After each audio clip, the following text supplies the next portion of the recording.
kitchen. So many recipes to share. So many cooks in the kitchen with meals for you to prepare. We've got fruits and grains, veggies and beans, more healthy food than you've ever seen. So many cooks in the kitchen, plant-based meals to prepare. So many cooks in the kitchen with ideas we're happy to share.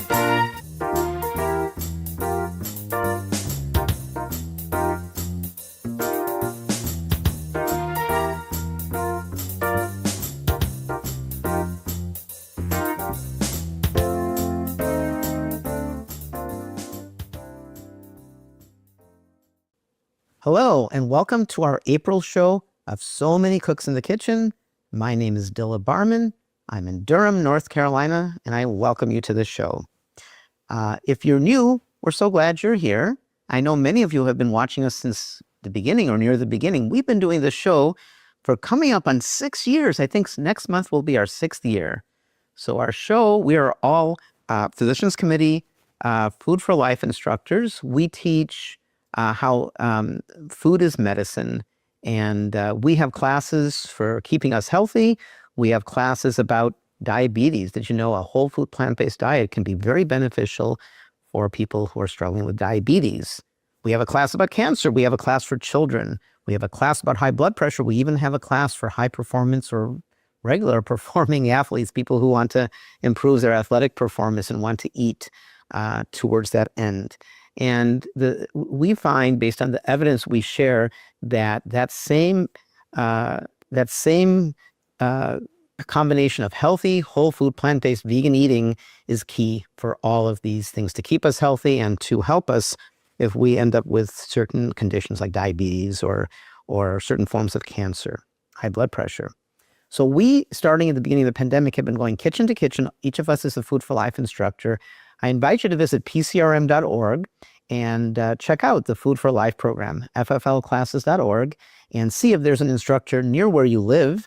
We are throughout the United States and in many other countries.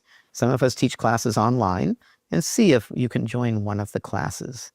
What we do with this program is we go kitchen to kitchen, starting with mine in Durham. We're not always in my kitchen. I often use other places, but I think last month I was also in my kitchen. So we are in my kitchen. The theme this time is so many Holy Trinity foods. You may have heard of the Holy Trinity. It's an idea that comes from our Cajun and Creole friends, and it features onions, bell pepper, and celery. And you can see this cutting board of onions, bell pepper, and celery. We have this big bowl of bell pepper, which I'm going to move just so we have more space. So I have all these bell peppers. And in this dish, I like to use red. It contrasts with the tofu I'm going to be using. Let me move it out of the way. And then celery. Here's celery. I wanted to talk about onion. So you can see two kinds of onion here. The one that's half chopped is what I used for this dish. This is a Vidalia sweet onion. If you happen to live on the West Coast, even better than Vidalia is the Walla Walla onion. It comes from Washington State. And if you live further west in Hawaii, my favorite onion is the Maui onion. It's sweet. So, and then this is a yellow onion. And the yellow onions to me are a little bit too strong. Okay, so but this is the onion I like to use, the Vidalia onion. I wanted to talk about, this is an optional ingredient which I won't be using. I chopped off the top because it was wilting. This is called a sweet garlic. Sweet garlic is a cross between garlic and leek. And it was hybridized recently in Chicago by a group of chefs. And it has a really nice flavor. I encourage you to see if you can find sweet garlic. Excuse me just a second. Let me get my notes. So sweet garlic is an optional ingredient, which I won't be using. So the Holy Trinity is onion, bell pepper, and celery. And when garlic is introduced, then people say the Pope is in the house. So it's like adding the Pope, okay? Because of course the Cajuns and Creoles, many of them are Catholic. This, I think, comes originally from the Spanish. You may have heard of sofrito. The Spanish use onions, garlic, bell pepper, and tomato. In Italy, they have a holy trinity. Their holy trinity is onions, carrot, and celery. So in today's show, we're featuring the holy trinity, and I'll be making a Cajun tofu. I'm using a water-packed tofu, okay? So this is not open yet. What I do is I always rinse this, and then I slip this open, I remove the water, and when I have time, I don't always do this, I press it. So this has been being pressed for about an hour, and you can see this particular press is a metal one. I like metal, and it has these different slots, and over time, I can try pressing it to the next slot. Let's see if it goes. You see how that locked in? And more water is coming out, and this locks in. Now, pressing tofu isn't critical.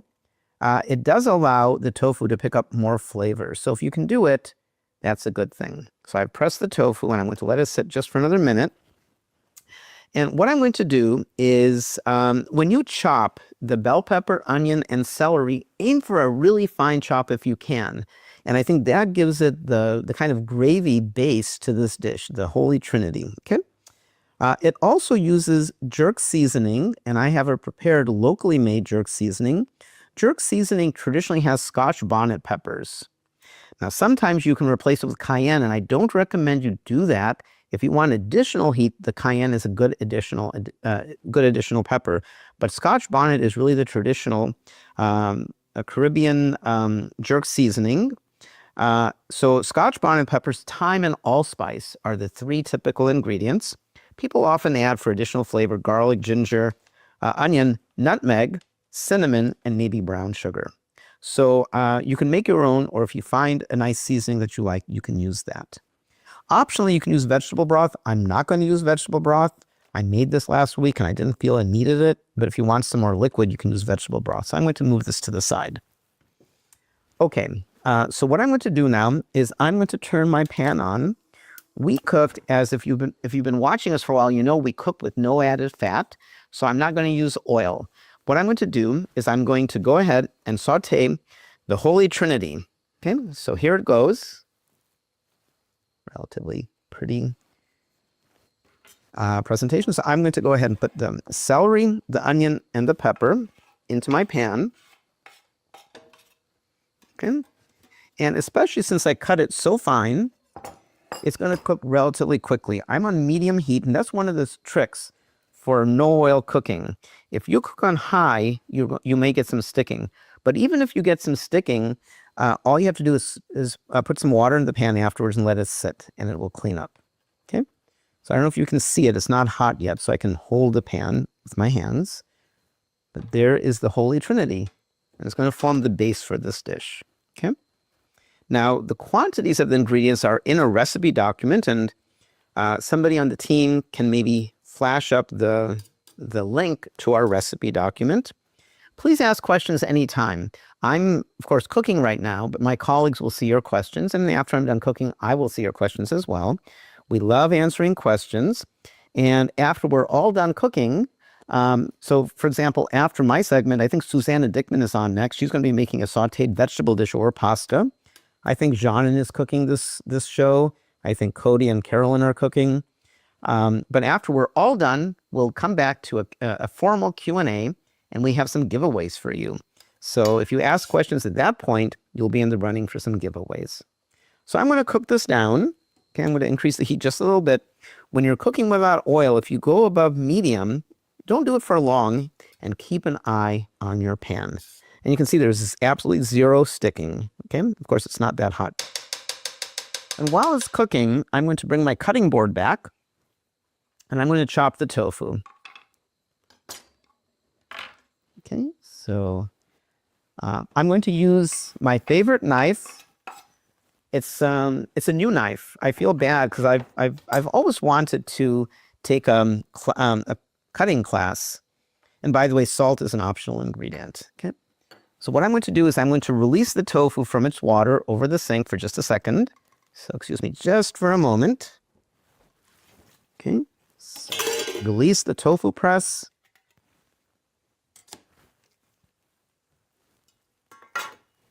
Okay, so here's my tofu, and I'm going to chop it. I'm just going to refer to the way I wrote the recipe because I want to make sure I cook it the same way I described.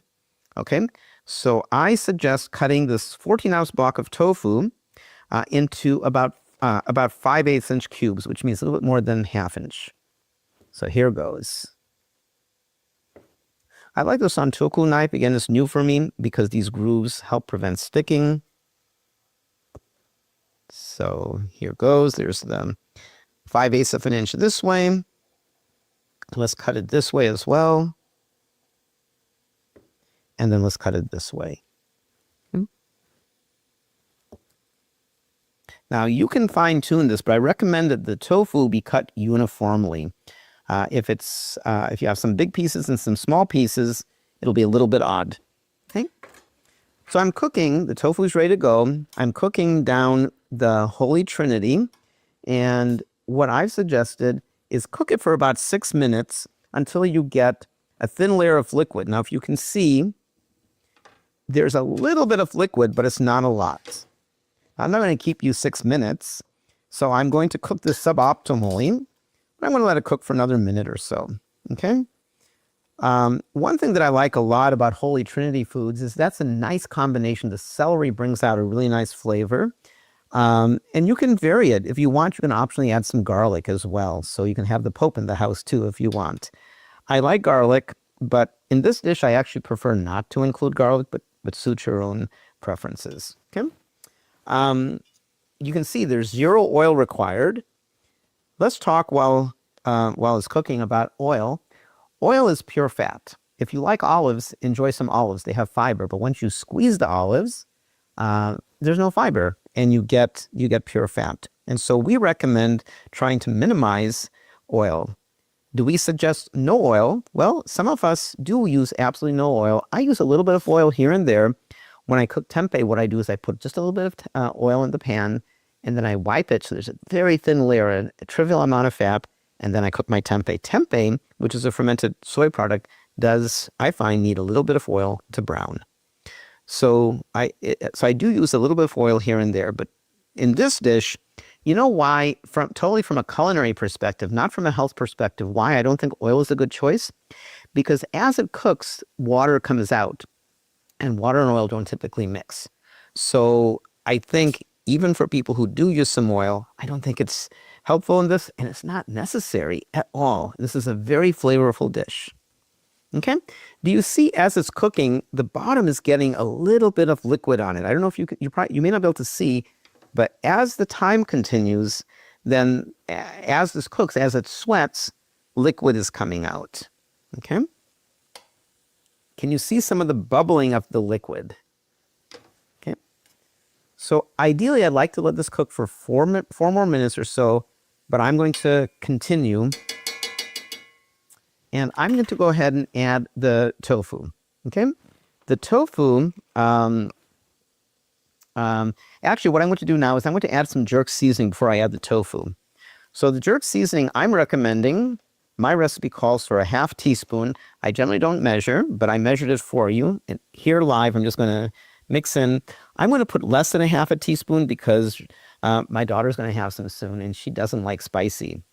So I'm going to put less than ½ teaspoon. I'm actually going to add, really I'm adding, I would call that like 3 pinches. We can always add more later, but I don't want to make it spicy. That would discourage my daughter from enjoying it.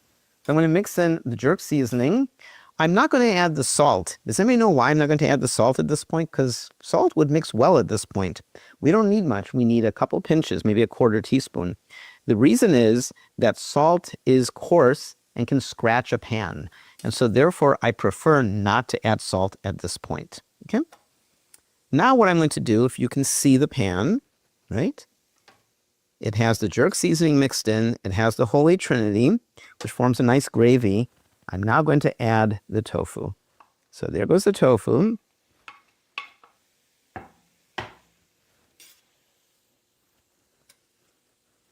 Okay, and I'm going to mix it in. You can see the Holy Trinity is kind of a base, and as it cooks, it forms a bit of a gravy. And really, we're pretty much done. At this point, all we're doing is we're warming the tofu. If you really wanted a crispy tofu, which I don't recommend for this dish, then I would recommend pre-cooking the tofu, maybe air frying it. and an air fryer here. You could do that if you wanted to. You could have a prepared tofu if that's what you want. This dish, I like the tofu to be pliable and soft, and I'm really just looking for a marriage of flavors and a heating of the tofu. I'm not looking for a crispy tofu, but that is an alternative. So I'm going to mix. Oftentimes in tofu dishes, I like something like coconut aminos or soy sauce or tamari. I don't like it in this dish. If you want a little bit more salt, and some jerk seasonings have salt, mine doesn't. The brand I use does have one with salt, but if you do want salt, I wouldn't use coconut aminos or soy sauce. The flavor just doesn't quite match with the Holy Trinity, I think. But what I would do is at this point, I would add the salt, or wait till you serve it and then put the salt on top. But generally, I do add salt before serving. Remember, I mentioned it could scratch the pan, but at this point, I'm pretty much done mixing, and I'm not going to do too much more mixing. Okay? So I consider that a success. I'm going a little fast because this is live, because we're, showing this on camera. So I'm going to add a little bit of salt. You can skip the salt. Some people avoid salt, and that's fine. If you don't want salt, you don't have to use salt. So I'm going to do a gentle mix, and I'm going to call that success. This is my Holy Trinity Creole tofu, Cajun tofu, sorry. It's a dish I invented relatively recently. My daughter quite enjoyed it, and so did I. My wife doesn't like tofu. It bothers her, so she didn't try it, but the tofu eaters in my family quite liked it. And I think this might become something I make reasonably frequently. It's quite good, at least for my daughter and me. Okay? So let's consider that success. And let me get a bowl. And I'm going to make a bowl of it.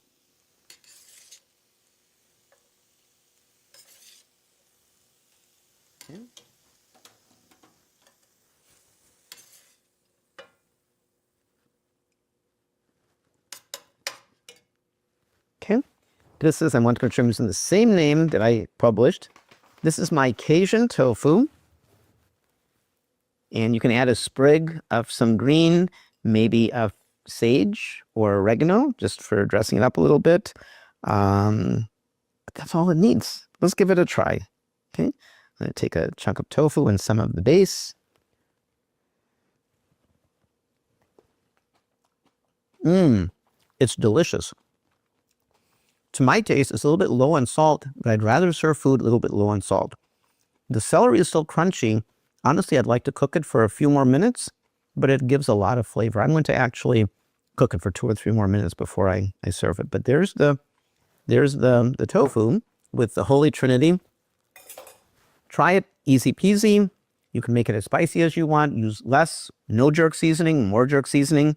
It's a versatile dish. I'm looking forward to seeing what Susanna does, but the base of the Holy Trinity is a really nice one to work with. So with that, enjoy today's show. And just to double check, I think it is Susanna. So I'm the first. Susanna Dickman in Indiana is next. I think she's making sauteed vegetables over pasta. So check it out. Please post any questions. I will be in front of the computer in a few minutes. I can see them. My colleagues can already see your questions. And I'll see you again during Q&A. Thanks for watching. See you soon. Over to Susanna.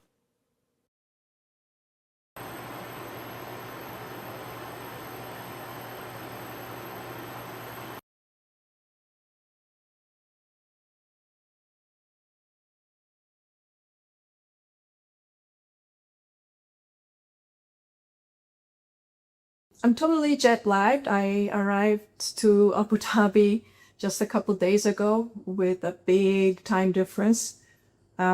It's nice to be home, but the stresses of being here gets the best of me at times. I'm hoping for a peaceful and quick end to this conflict in the Gulf states.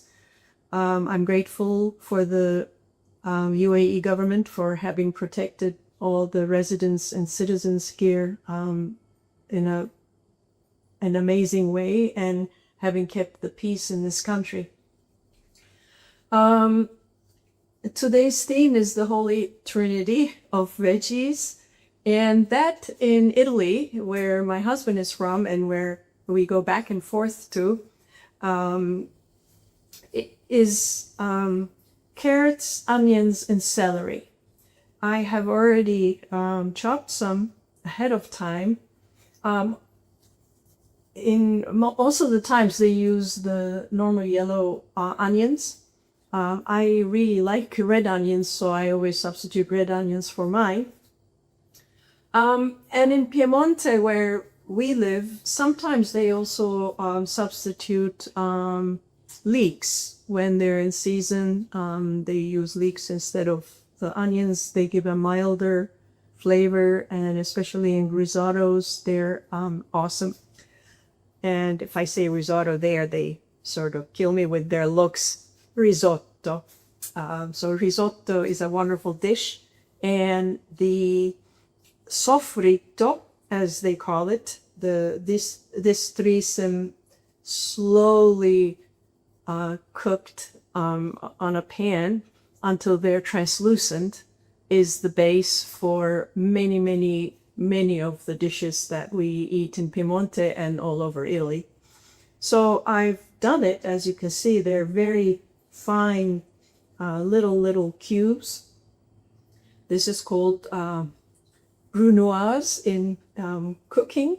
I had to do a lot of that in cooking school to get them perfect, and it's really tough at times, but then you get the hang of it and it's okay.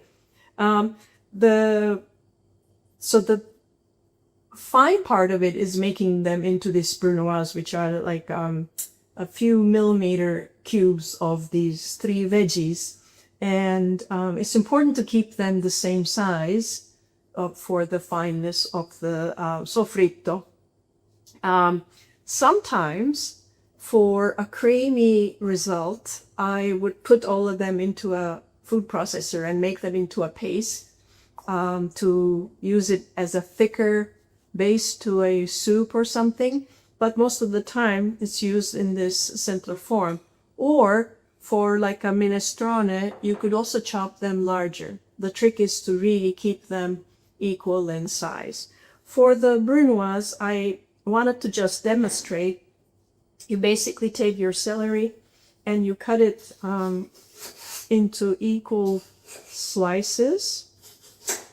And once they've been cut into slices like this, you then make strips from them that are equal in size, whereby you get your julienne size veggie. So here they are. And then once you have the julienne, you basically just go at it in small. And here you are. You have your brunoise of celery. Now the carrot is round and it's tougher to do all of these. So you basically take a small slice out of it and then you roll it over, at which time it won't move anymore. And then you do the same as you've done with the celery. You take thin slices and then you continue into making the fine julienne size carrot sticks. Here they are. And then, of course, you turn them around and repeat the same process. And voila, you have your little cubes of carrots. Now the onion, I've already cut them on this side, equal sizes, and then you go on the horizontal, which is a little more tricky, but you don't want to go all the way through. You come to the end, then you go one more time, and then you go one more time, depending on the thickness of your onion. And you see some of them are already coming out. But you just basically you chop them into fine pieces carefully. And then if they're not the tiny brunoise size, you fine tune it by going over them with your knife, always steadying it so you don't lose control, and then until you reach the desired size. This way you have your brunoise of onions as well. So onion, celery, and carrot. They give a humble but amazing base to many of the favorite Italian dishes, like a minestrone, like a ribollita, the risotto. You can also adapt it to other grains. Like if you're making a simple bulgur, why not start with the sofrito and then add your bulgur grains and your water or broth and cook a delicious. It adds a sweetness, earthiness, and some umami to the dish as well. It can be the base for any of your legume dishes. Lentils get a fantastic start with the sofrito, and tomato sauce for your pasta. For everything, it's an amazing addition. Let me see if I'm forgetting anything. Oh, preserving it. You can also make this and save it like in small containers in your freezer. So you can do a big batch and take equal amounts for your use and put it in a freezer. And my late mother-in-law, she used to actually make it and add salt to it and save it, preserve it in jars. She would give me jars of it as a gift. And she's no longer with us, but it's always, I remember the memories fondly. Now, how to cook it? I like using my favorite wok. This is an amazing wok that doesn't stick, even though it's not a non-stick, it's a stainless steel one. So this has become my go-to sauteing pan. I wish I could find a sauteing pan with the same brand, but I haven't yet. So the better, if you don't have a favorite wok like I do, the ideal thing is to have a flat pan with a little bit of sides so they can be evenly on the surface of the pan. You basically warm it up and then add your chopped veggies to it. The idea is to saute it for about 10 to 12, maybe 15 minutes on medium low to low heat. So gently, and stirring often so they don't burn, but they become gently translucent. So once they're translucent, they're ready to be used. One trick is to, after you add your veggies to the already warmed up pan, you can add a pinch of salt, which draws the liquids out of the veggies to give them a good start for the gentle sauteing process. But if you are a no salt cooking person, then skip the salt and just gently do the sauteing, adding some water every now and then if it's getting too hot and if it's getting sticky. So this is pretty much my presentation today. I have not made a dish because there are so many dishes to choose from, but I hope you do use a Holy Trinity of your choice. Not everybody I mean, in Italy, this is what it is. The onions, the carrots, the celery.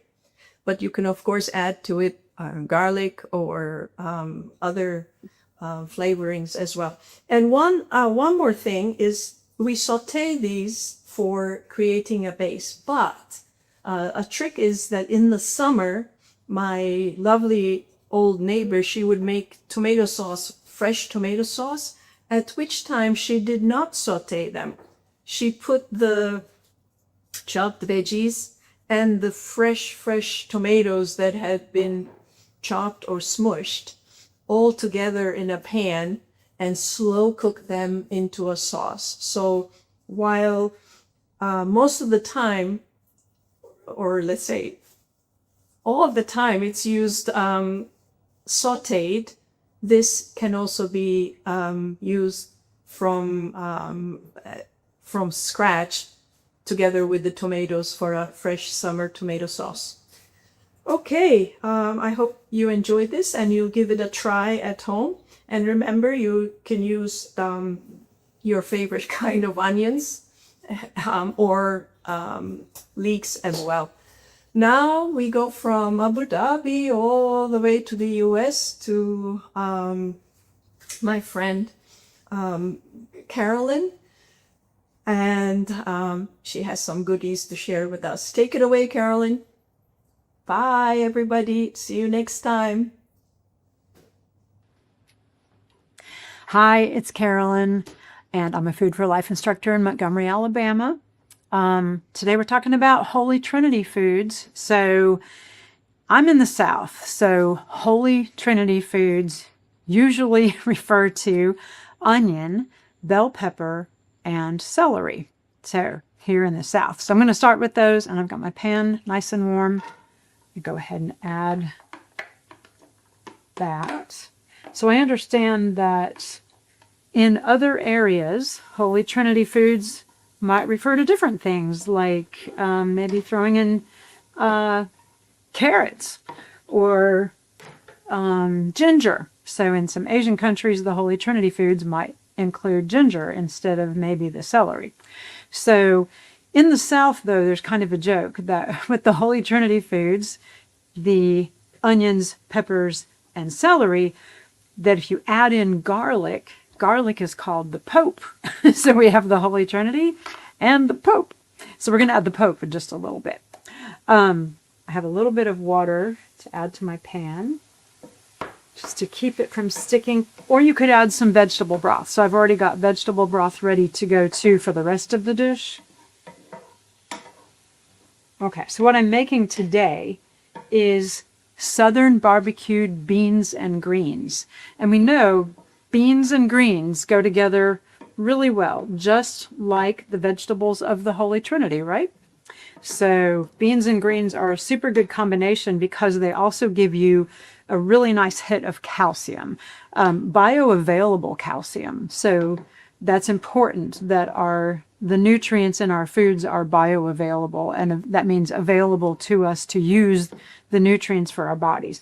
So when you eat beans and greens, the calcium in them is really bioavailable. It's really something our bodies can use well. So, okay.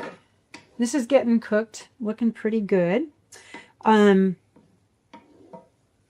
Love to know what you think of as Holy Trinity foods. So maybe post that in the chat, what you think Holy Trinity foods are, or how you might use them.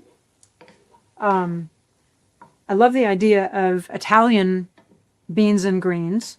So you could also do an Italian version of this, maybe with red bell peppers, and some garlic, add the Pope, and then some cannellini beans and some rapini. That would be really good.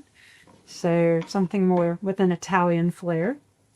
This is cooking along pretty well here. So looks good. All right, and it smells really fragrant. It's starting to get pretty well cooked. Okay, so I am going to, we just don't want the onion to be raw because that's not fun biting into a piece of raw onion in the middle of your dish. So maybe just a little more. Let me add a little broth to it this time. Give it a little flavor too. Okay. So the other ingredients in Southern barbecued beans and greens, besides the garlic, are some diced tomatoes and green chilies. Mild. If you want, you could go with spicy, and that's fine too. I am using this kind, the Rotel diced tomatoes and green chilies mild variant. Some pinto beans.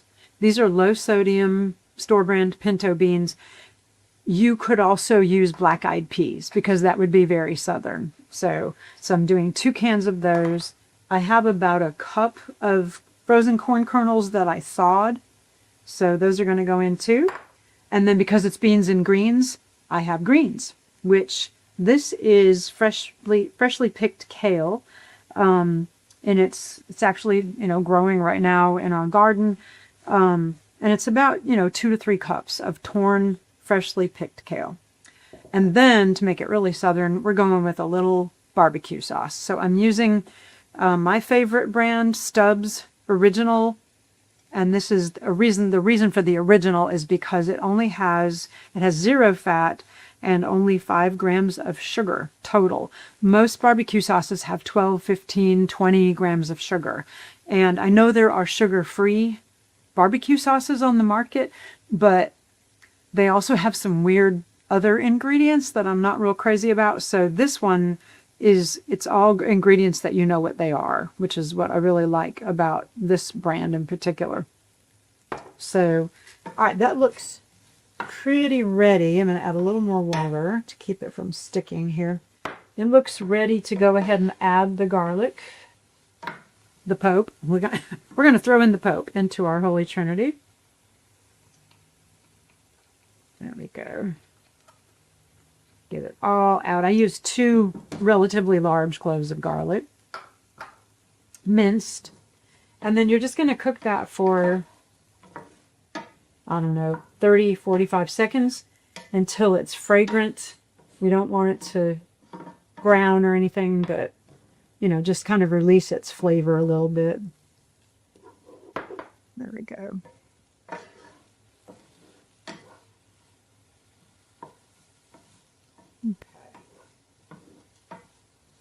That looks good.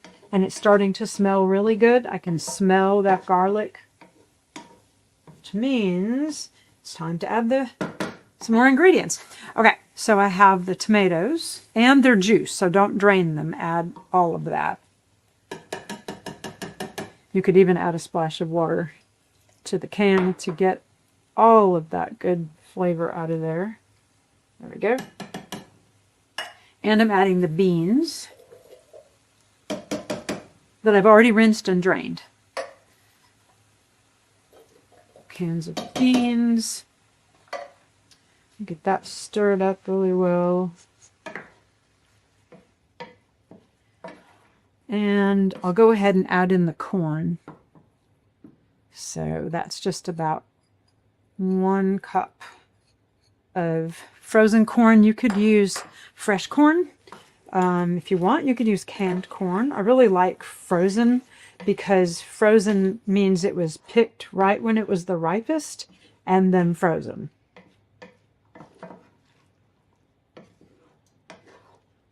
So it's already looking really pretty. Lots of color.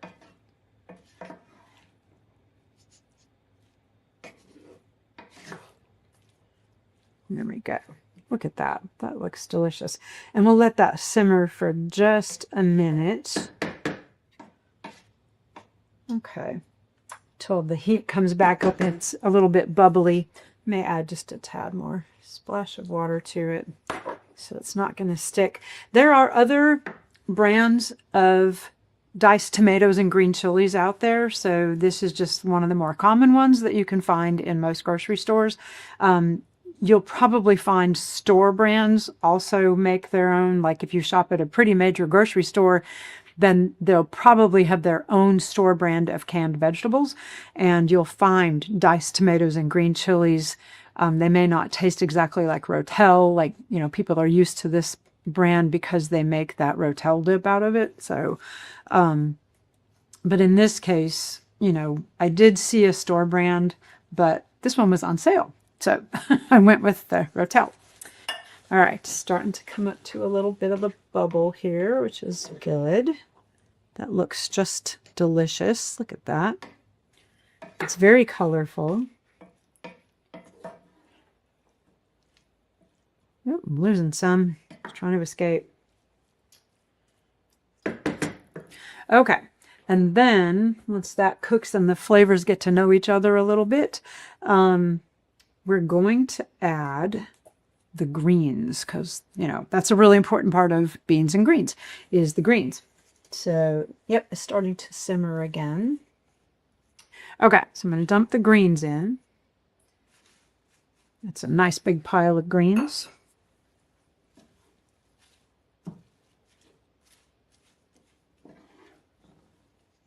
And just kind of stir them around to get the greens coated with the other ingredients.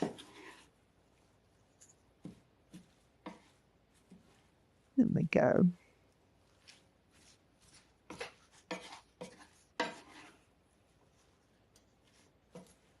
Okay.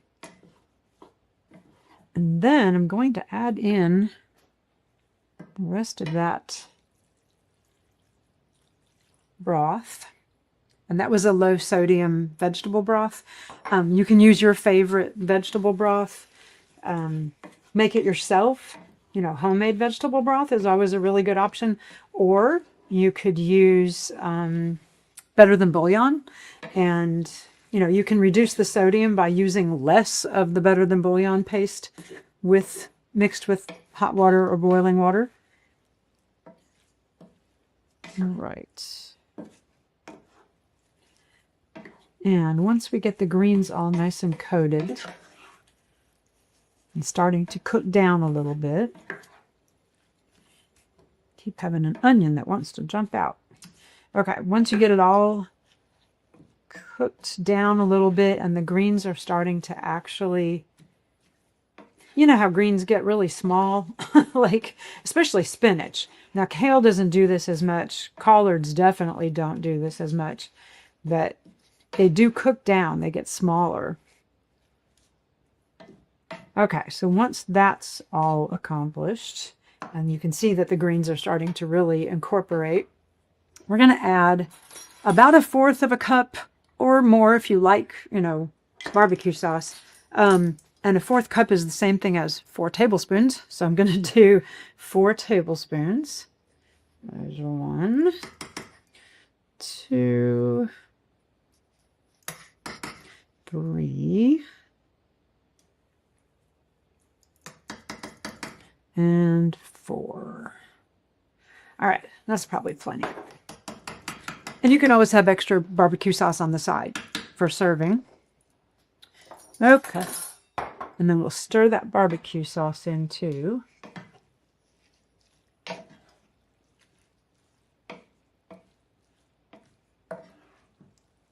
There we go. Look at that. Okay, so it's kind of soupy right now, but we want it to cook for, you know, 5 minutes or so, 5 to 10, to really let the flavors incorporate. I'm going to add some fresh cracked black pepper to it too, because that's really good. You could add a pinch of salt if you want to. I think my vegetable broth already had some salt in it, so I'm not going to add a lot more, but look at that. This is delicious. And it's really nice served over maybe some brown rice for a bowl.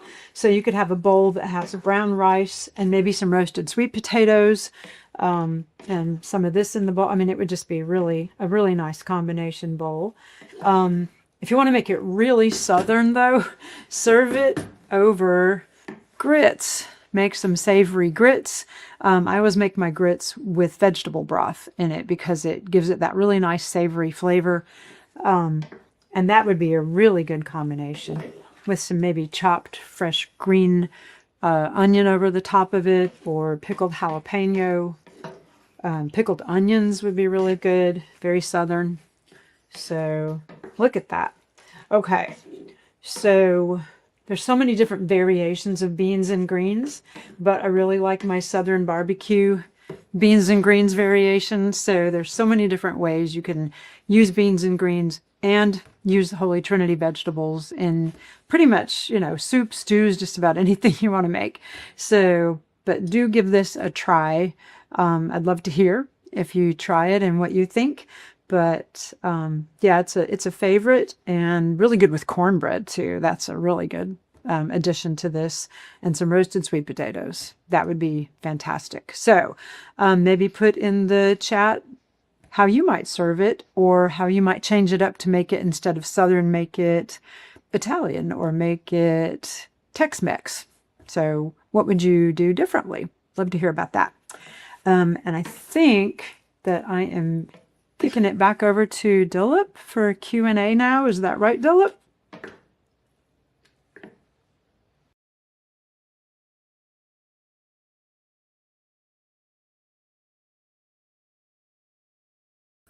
There we go. Sorry about that.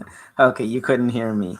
Yep, thanks, Carolyn. That was very nice. And I guess you'll see in a minute your comments coming through. So welcome, everybody, to the show. I'm Dilla Barman in North Carolina, and delighted to see you. I think Cody is joining. She wasn't able to cook this time, but she was planning on joining, so hopefully she'll join. She was just sending me a message that she's getting ready to join, unless she's any technical problems. Sorry for Susanna's technical problems. And that she wasn't able to join. All right, so let's take some questions. 1 second.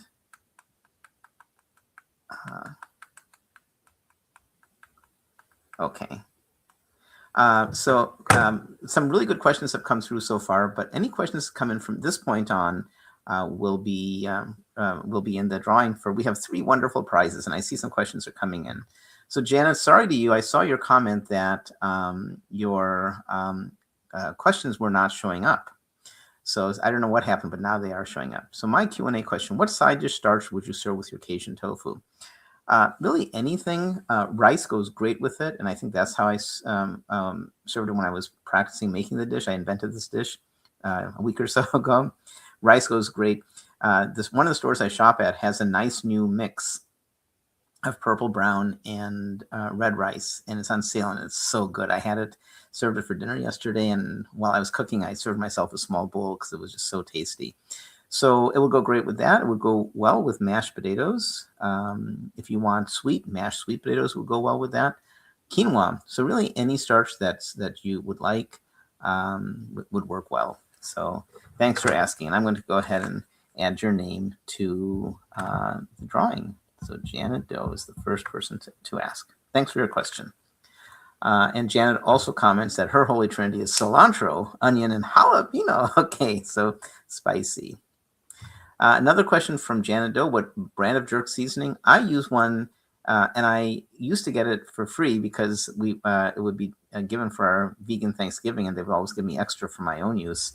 It was called Pluto's, but I haven't seen it in the store recently. It's local. It's made, and I know the guy who does it. It's made in Carborough, North Carolina. So if you're in Carborough, you can buy it. Otherwise, you may not be able to get it. Okay, let's see. I have some questions too. And Scarlett has a comment that, yeah, Carolyn's dish does look a lot like a Mexican casserole. I agree with that. Okay, Hyacinth, good to see you here. Let me write your name down. So Hyacinth is in the running for one of the prizes. We have great prizes. And before we do that, let's bring Cody aboard. So Hyacinth. There's Cody. Hi, Cody. You Hello. have to... Hi. Can you hear me okay? Yeah, can you hear us as well? Yep. Yeah. So we're working with Q&A, and we missed you. I know that you weren't able to cook this week. I know you've been busy, but I'm so glad that you're here for Q&A. Yeah, thank you. Yeah. Glad to be here. Yeah, and I have some cool questions for you. But Hyacinth has asked the question: can one add potatoes with the dishes? So let's see what you have to say about this, Cody. But with Holy Trinity, it really forms a gravy. And I know you, because you weren't cooking, you haven't done much experiments, I don't think, with the Holy Trinity, but I'll bet you have some good things that are like Holy Trinity you might want to talk about. But So, oh yeah, sorry. Go from ahead. my point of view, the Holy Trinity really forms a gravy. And so in my Holy Trinity with onions, red peppers, and celery,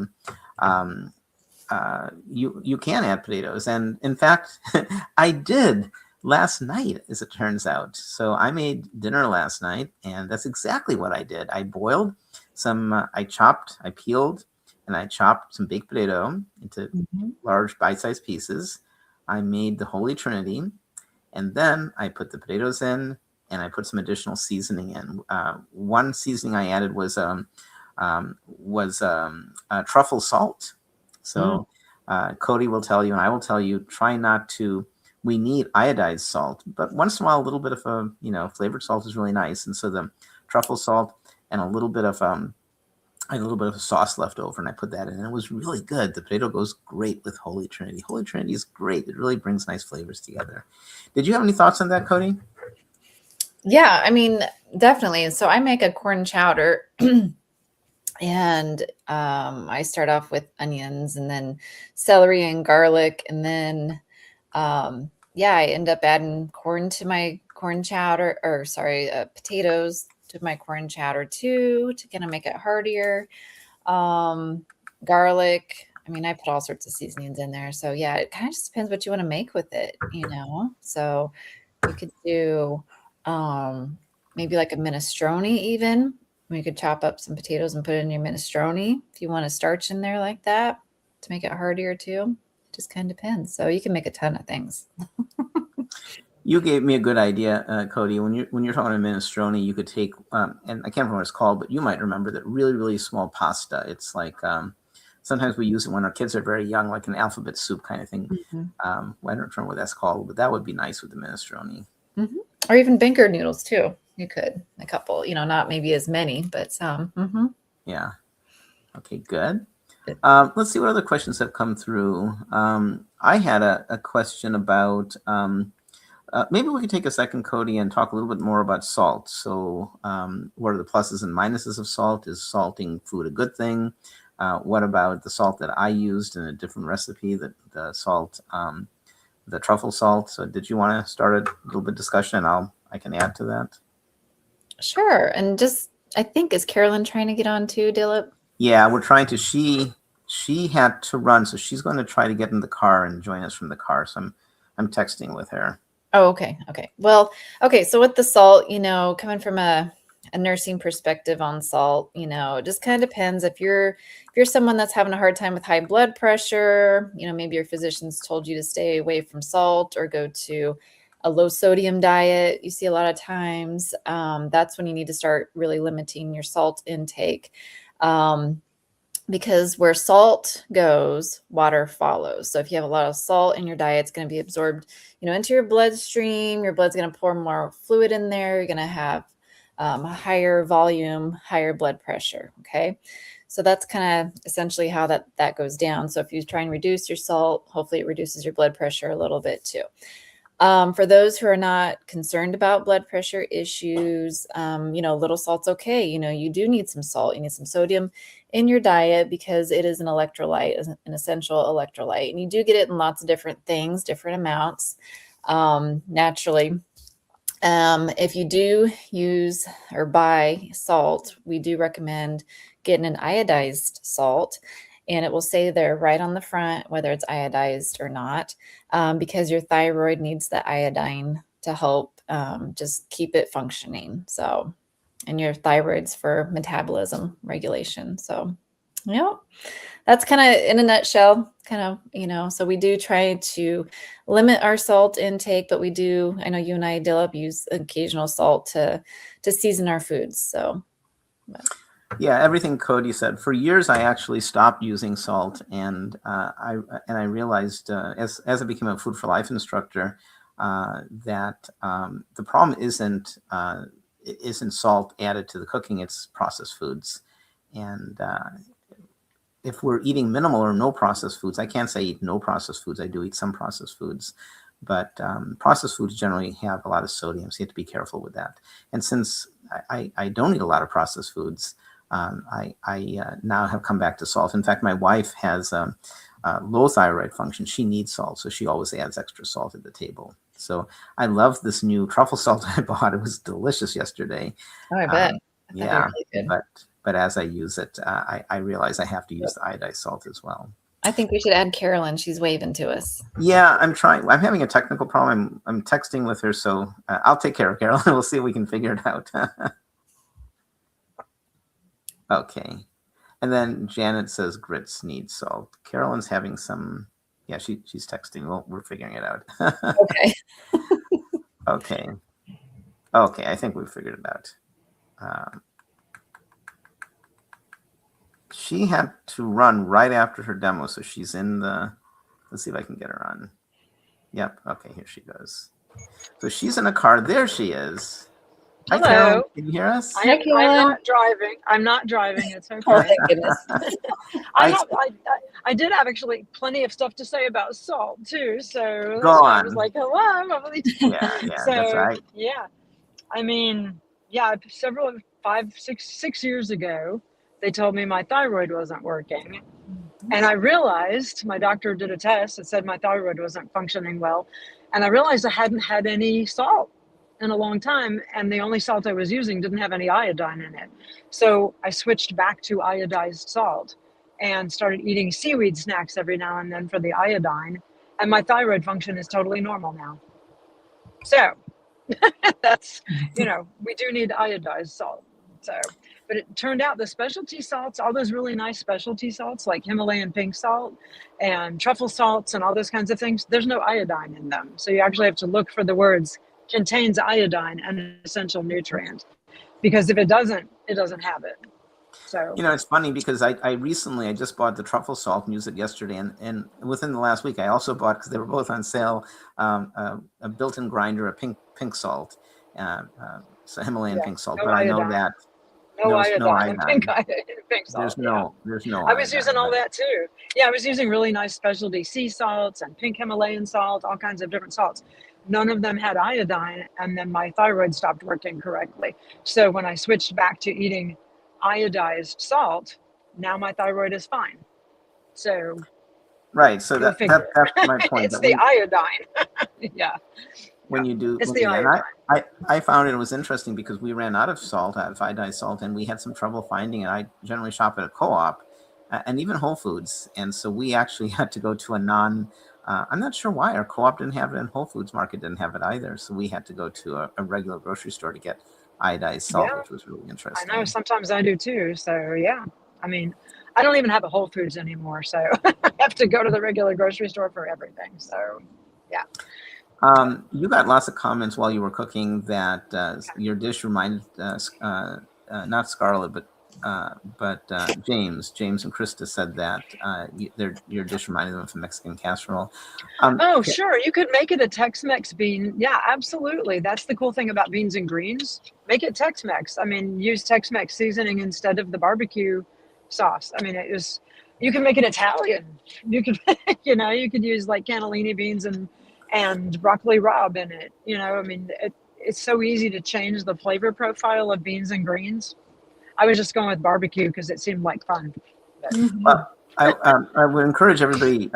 We've shared the document, our recipe document, and Brenda Davis always does an amazing job. I don't know if you two know it. I think you probably do know it, or our audience. But Brenda takes it very seriously, and she, if you look at the appendix, she makes all those dishes just for our show. So she takes our topic and she cooks and she photographs them. So she's fabulous. I haven't had a chance to look. What recipes did she put in it this time? Well, I don't remember the recipe, but I do remember at the top. I can look. Let me take a look. But the thing I wanted to say about Brenda's is I'll tell you what it was.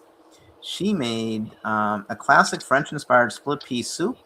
She made a classic French-inspired lentil and vegetable stew.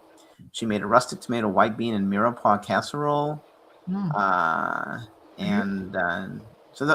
So those are three excellent recipes, and I'm pretty sure she made them just for the show because she usually does. But the point I was going to make is she has an excellent discussion. Yeah, she has an excellent discussion about this Trinity, and she said it's not just the French or the Italians; it's many, many cultures. And in some Indian Yep. cultures, not my mom's. My mom avoided onions and garlic, but in some Indian culture, often use onion, garlic, and ginger as a base. In China, it's garlic, ginger, and scallion. And then, as we mentioned, when the Pope is in the house, and garlic is included, and some Italians add tomato as well. So there's different trinities, and the idea of the Holy Trinity, that name comes from the French and the Italians. But this idea of three things that mix well. We have in Indian cooking something else called a tadka. A tadka is where you take certain spices, and typically you'll put some oil, but we do a dry saute, and that's often the basis of a lot of Indian vegetables is a tadka. Yeah, and Janet makes the point. We had some technical problems with Suzanne. I apologize. And at the end, we also had problems getting her recipe. So we'll try to get it. I already sent her a note to see if we can get her recipe in the document. There was a question from Krista for you, Carolyn, and that is, did you use pinto beans? I did. You could use, so I did use pintos, but you could also, if you want to make it really Southern, use black-eyed peas, and that would be delicious. Another question for Carolyn, also from Krista. Would any bell pepper work? I am not fond of green pepper. Yes. I mean, I frequently just go back and forth between red bell pepper, yellow bell pepper, or orange bell pepper. You know, it's just whatever I had in the fridge that I used. So, you know, yeah, any bell pepper. Even those little bitty, those really cute little, what are they called? They're like little bitty peppers that are sweet. I bought some yesterday. They're really good. Yeah, just use like a half a cup of that one. Do either of you guys know, is the yellow or red or orange bell pepper any different from the green bell pepper, or is it just different stages of maturity? No, they are different. Okay. It's not just different stages of maturity. It's you actually grow red bell peppers to be red, and a lot of people will pick them when they're still green, but there are some bell peppers that are like meant to be green, and they're not going to turn red. They might turn sort of a deeper green that almost looks purple eventually, but the yellow ones they're grown to be yellow. They're going to start out green and then start turning yellow. Red ones start out green and then they turn red. So there are different varieties of bell peppers. They're all very related, but they aren't all the exact same thing with different stages of maturity. They're really different varieties of the same plant. So yeah, Janet also didn't know that. Yeah, I find I actually didn't know that. I was educated by that as well. But I generally find that yellow and red bell peppers are sweeter than green bell peppers. Green bell peppers tend to have a very slight bitterness. Mm-hmm. Yeah, I agree. Krista earlier said that the bitterness bothered her. I wouldn't have thought of bitterness until she brought up the comment, but it has, I don't know if I'd use the word bitter, maybe a slightly earthy or a little more astringent flavor or something. Not astringent. It's just not as sweet. Sweet. Yeah. So yeah, when like here we recently at Whole Foods Market, they had these big bags of stoplight peppers. They'd be green, yellow, and red, and organic. We tried to buy all organic, and it was on sale, so we've been getting some good peppers. We should do, I don't know if we've ever done a show on bell peppers. So one thing you'll see in our recipe document is we don't know what the next few shows will be, and we'd love comments, some suggestions of what you'd like to see in the next few shows. Sounds like we just came up with an idea. So many peppers. Yeah. Have we done a show on peppers? I think we have. I don't remember ever doing a pepper show. I know people have done, like I remember one time Tammy did some stuffed peppers, but I don't think we ever did a whole show on just peppers. I think that might have been a grain show because she stuffed it with a grain thing, but it was stuffed peppers. I don't think we've ever done just a whole pepper show. So maybe we should. This was a good question, Krista. So we don't like to, we didn't share the private information, but Karen did. So I'm comfortable sharing it as well because a couple shows back, she had a hiking accident. She fell, unfortunately. And so it's taken her a while to get back to being functional in the kitchen. So just because you eat well doesn't mean you can't guard yourself against hiking accidents. So she's slowly cooking in the kitchen again. It's a really slow transition for her. And she's ready, but now she's had other things that she's been involved with. So she's hoping to be back maybe next show. But she is behind the scenes. She's the one who picks out all of the giveaways, and she's the one who fulfills them. So she's still connected and gives some advice about what we're doing. So I share your concern. I can't wait to have Karen back because Cody's excellent, Carolyn's excellent. We all know a lot, but I would say that Karen is our expert on ingredients. Nobody knows ingredients as well as she does, as well as Cody and Carolyn, and I know as well. But Karen is definitely missed. She's outstanding. All of us, I think, fill really nice niches. So yeah, we miss Karen. Thanks, Janet. You said you're sending me an email. I'll take a look at that. Okay. Yeah, I'm glad that she's doing better too. I wanted to talk for a few minutes about onions. And I know a couple of my students, I think, may be watching, and some of my students like to tell me jokes about onions because I tell jokes about onions. Mm-hmm. So it's so funny. There's this girl I work with in Texas, and I do a free Zoom call, and then we do our tutoring, and then it times out after 40 minutes. We can take a stretch. So when she rejoined, I couldn't hear her audio, but she was nodding her head. And when I turned the audio on, she said, "Don't tell me I'm an onion. Don't tell me I'm an onion." This is a little first grader. Yeah. It was so cute and so funny. But speaking of onions, this did come up, and I wanted to talk about it for a second in terms of how it impacts combinations like Holy Trinity. Is instead of white or yellow onions, we could use red onions, which I love red onions. They're really nice. I like sweet onions the best. But there's other choices like leeks and shallots. And I wanted to talk about a new product that I recently found, and I mentioned in the video. It's called sweet garlic. Sweet garlic is hybridized. It's a combination of leek and garlic. And it's hybridized by these gourmet chefs in Chicago. I love it. If you can find it in your market, I highly recommend it. It's delicious from the white part to the green part. It has a sweetness I don't see in the other alliums. Would either of you guys like to comment about that, about when we make combinations that could be Sweet Trinity, how it impacts the choice of onion you use in the Holy Trinity? From my point of view, it's just a matter of preference. That's how I figured too. Yeah, it is. I always like yellow onions. Usually that's like my favorite onion to go to because I find white is just a little bit stronger and red is really strong and has more of a unique, like a specific flavor to it.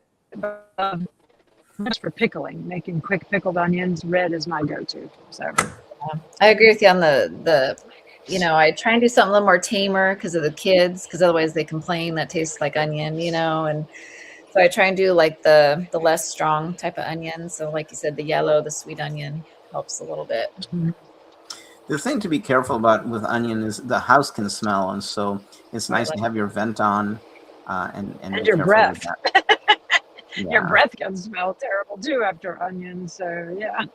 I have a new relationship with a lot of my vegetables, onions, bell peppers, and others because I mentioned this in the show that I finally bought a reasonable knife. I love my knife. It's a big Japanese knife, and it makes all the difference in the world. And now I can chop really fine, really easily. So I think I've been going overboard because my daughter's been complaining, "Daddy, you're putting too much onion in now," because I can cut it so easily. I love my new knife. Okay, good. Let's see. Would either of you guys like to talk about how French, and correct my pronunciation if I'm wrong, mirepoix, how it's different? It's really, from my understanding, the same as the Holy Trinity. It is. Yeah, onion, pepper, and celery, except the French would probably not use celery. They'd probably use onion, pepper, and tomato, right?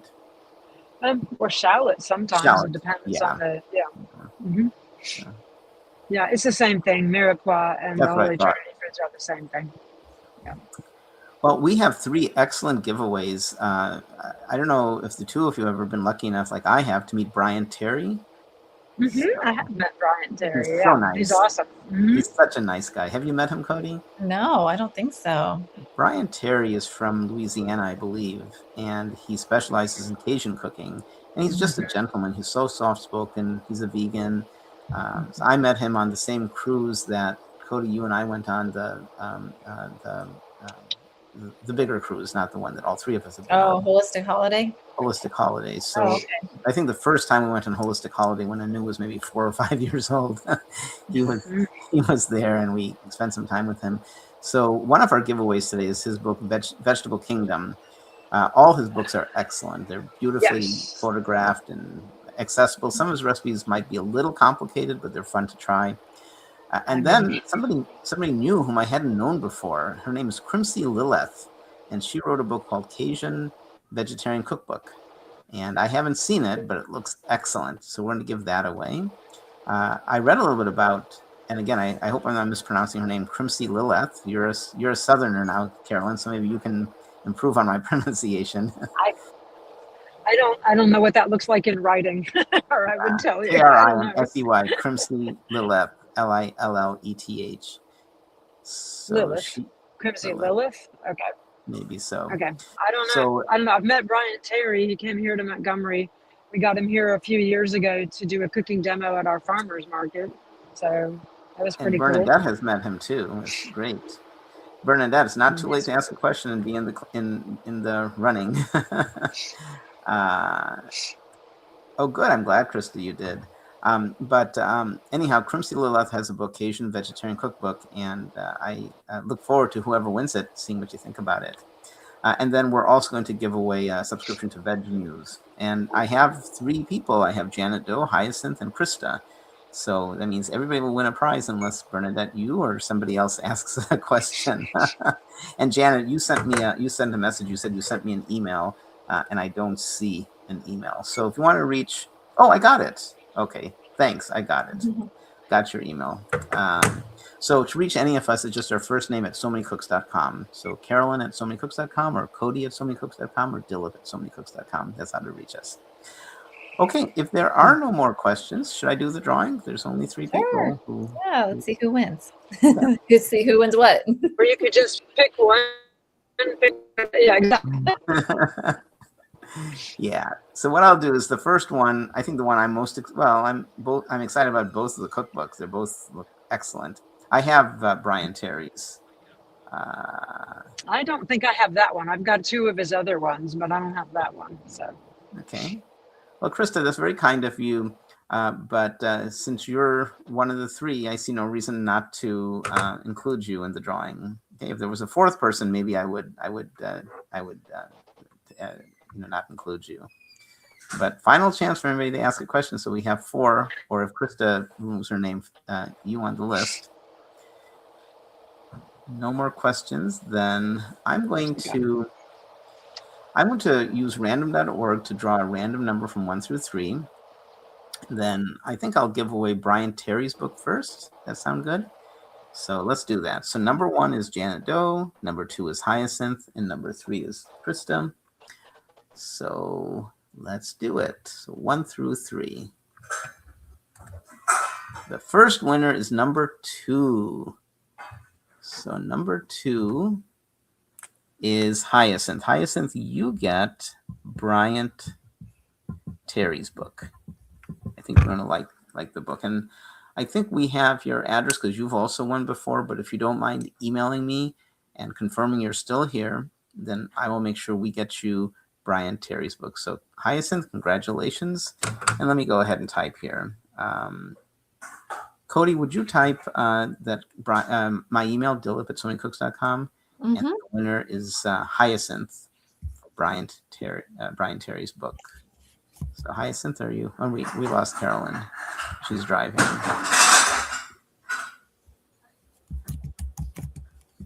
Okay. All right. So Hyacinth, are you here? I'm going to give you a couple more minutes while I drew the next drawing. So the next drawing is for the other book, and that winner is number 1. So number 1 is Janet Doe. So you get Crimsey Lilith's book, and then Veg News, Krista, goes to you. So let me just summarize that. So Brian Terry's book goes to Hyacinth, but you have to confirm that you're here. Crimsey Lilith's book goes to Janet Doe, who is here. And Veg News goes to Krista. And Krista, I know we have your address, but please send it again just so we have it handy. Okay, so Veg News goes to Krista. Okay, good. All right. Krista, you're going to find Veg News is a very different kind of magazine than Vegan Journal. Okay. And Carolyn just sent me a message. She's going through a rural area in Alabama, so not many cell towers, so we may not hear from her again. Okay. Did we hear from everybody? And will you all send emails? Let's see. Janet, you'll send an email, and you already did. And Hyacinth, are you here? Will you send an email? Okay, we will hope that we get an email from Hyacinth. And then, of course, Krista. All right, so Cody, what ideas do you have for our next few shows? Let's see if these stimulate any thoughts. Thank you, Krista. I do like the pepper idea. I think that would be fun. Let me write that down. Okay. And then I don't know, maybe something from our garden. Like if anybody's able to or this time of year, what we would harvest, so like something quick growing next month, like radishes or carrots. I don't know. Fresh garden vegetables, fresh summer vegetables, something like that. Yeah. I was thinking of radishes. Do you think that's too narrow a choice? A show on radishes? You're the one. Yeah, it might be a little bit. I'm not a huge radish fan. I do like to roast them because it sweetens them up, but otherwise they have too much bite for me and my family typically. So mine would be very plain if I had to do radishes. It'd just be roasting them and talking about that. But I guess I don't really know any other recipes with them unless you slice them up and put them in salads. So I don't know. So maybe not radishes. So I like the idea of peppers and maybe, yeah. Have we done carrots? Have we done carrots before? I can't remember. Yeah, we have. Oh, yeah, I don't know. How about you? Got any other good ideas? Krista says she likes the pepper idea.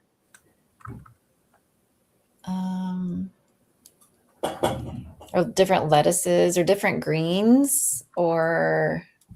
I like the idea of lettuces. We've never done a show on lettuces because there are a wide variety of lettuces. I bought a couple days ago. I like, it's called butterhead lettuce and it's delicious. It's quite creamy and tasty. We love arugula. It's another lettuce. Romaine has a great bite. Might be good to do a show on lettuces, and it doesn't have to just be salads. You know what I occasionally do? I haven't done it in a long time. I'll make a savory dish, a potato and bean dish or something, and then I won't cook it, but I'll chop something like romaine and serve it in the dish, and you get a nice crunch and a freshness. And that might be something fun to do. That sounds really good. Yeah. Krista's asking about a breakfast show. We've had brunch shows, I think. I think so, yeah. It's been a while. This is next month is our 6th year show, and we can certainly come back to some themes again. What Brenda has suggested is that we should. She said there's so many beans. We did our first show was on beans, lentils, and then at her encouragement, we did a show on black beans. So maybe it's time to do another bean show. So maybe a red bean show or something like that. Yeah, kidney beans or something like that. That'd be fun. Yeah, something different. You can more or less interchange lots of different beans, but they do have their own characteristics and certain foods they shine in. So it might be worth doing a bean show. Yeah. Look, sounds like we got a handful of good ideas already, Dilip. So we can kind of start with that. Yeah. Kind of put that out there on our instructor Facebook page and see what people want to do. Yeah, I agree with you. Let me put up one last time the QR code for our for the recipes, and I did send Susanna a note to see if we can get her recipe. I'm sorry we had technical problems with her. This is something really Cody and I should be doing on our own, but if you don't mind, humor me for a second. StreamYard keeps adding new features, and I did this. Let's see how this works. So now we can do a poll, which is kind of cool. So if you can humor me for a minute, that I didn't know how it would look. So I guess when you type something, it's going to update the poll. I guess. Oh, neat.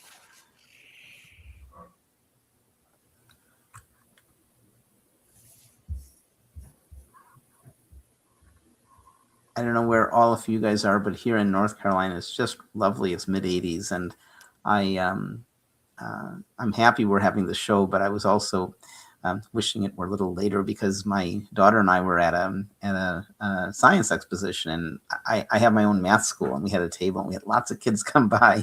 It was so fun, and I said I have to go. Yeah. So we were outside for a while. It's so nice here. I hope wherever you are, it's also nice. It's cloudy and rainy here today, Dilip. But not snowing, right? No, at least it's not snowing. Though I heard we might get a little next week. I don't know. We'll see. In middle of April? It's been kind of weird. It snowed a week ago. Mhm. Huh. Yeah. Oh, It's amazing. I know it. It's been wild. So I got to get the weather nice because I got to wrap up my garden here. I'm putting together a big raised garden bed, and I got to get my soil in and everything. So that's my big spring project. So, Well, I love the pictures you shared with me, and it looks like it's going to be just a bountiful and beautiful garden. thank you. Yeah, I'll keep sending them your way when I get things accomplished. I know it's like in talking about peppers, I'm like, yeah, I want to grow some peppers. I want to do a variety of different colors. Years ago, I did grow, it was a purple pepper. It was I love really, purple peppers. oh yeah, it was so cool. So I kind of want to do that again this year just to have a couple different colors. And maybe that will get the girls to try them more because right now they're just not a huge peppery fan. But like with kids, you just try the different colors because they do have a little bit different flavor. And sometimes they want to try things that are a unique color, just because it's fun and different. So we'll give it a shot. Wish me luck.